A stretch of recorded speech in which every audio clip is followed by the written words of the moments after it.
Hello and welcome back to another episode of Four Ride with Declan. As always, we will discuss NASCAR related topics, so let's get right into it. Our first topic, and just preparing you, it has been a busy week in the NASCAR world so far. These past 3 days have been all busy days. So, our first topic is charter drama has taken place. So what this means, so last October, and if in case you haven't been keeping up, 2311 and Front Row Motorsports, 2311 Racing and Front Row Motorsports both sued NASCAR over their new intended charter deal. So what happened there is Michael Jordan and Denny Hamlin and Front Row Motorsports, Michael Jordan, Denny Hamlin of 2311 and the Front Row Motorsports both went to court. And then it was all good in February until March when NASCAR countersued the two race teams. And just yesterday they lost their charters and are set to compete as open teams for the remainder of 2025. So that's 6 cars. And keep in mind, Tyler Reddick is 4th in points, so this could greatly affect his title chances. I mean, unchartered cars can still make the playoffs if they run full time, but just have to wait and see what happens. And some more charter drama is, so 6 charters have been sold to NASCAR.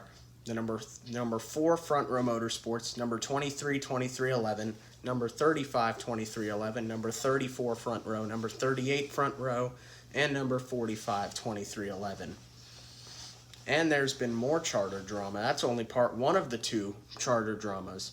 So if you remember back last month, former Spire Motorsports employee TJ Putcher acquired the rights to Rick Ware Racing. Rick Ware sold his team to Putcher, and Putcher stated he plans to make it into a competitive 3-car team by 2027. However, back in April, Legacy Motor Club filed a lawsuit against Rick Ware Racing due to one of their charters. Rick Ware was promised to give Legacy their charter, to give a 3rd charter.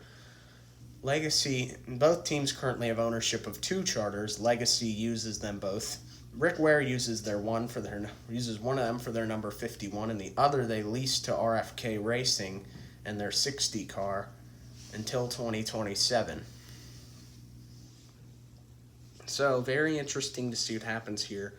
And then just this week, Legacy Motor Club sued Putcher over the charter deal because he plans to get more charters and possibly do stuff with that. And that brings us to our second topic, as Chris Wright has been released from Our Motorsports. So a lot to do with Our Motorsports. Chris Wright has been released. He was their planned full-time driver here in 2025. He obviously has big sponsorship backing from First National Bank, FNB, that kept him in that car. But he just hasn't been doing great in that car, and that's why they dropped him and favor him. And I also saw news that Kaz Gralla will drive the 5 this weekend, and that will be Our Motorsports' final race, as they are set to close their doors post-Dover. So a lot has happened in that team, and none of it has been good. And our third topic is tracks.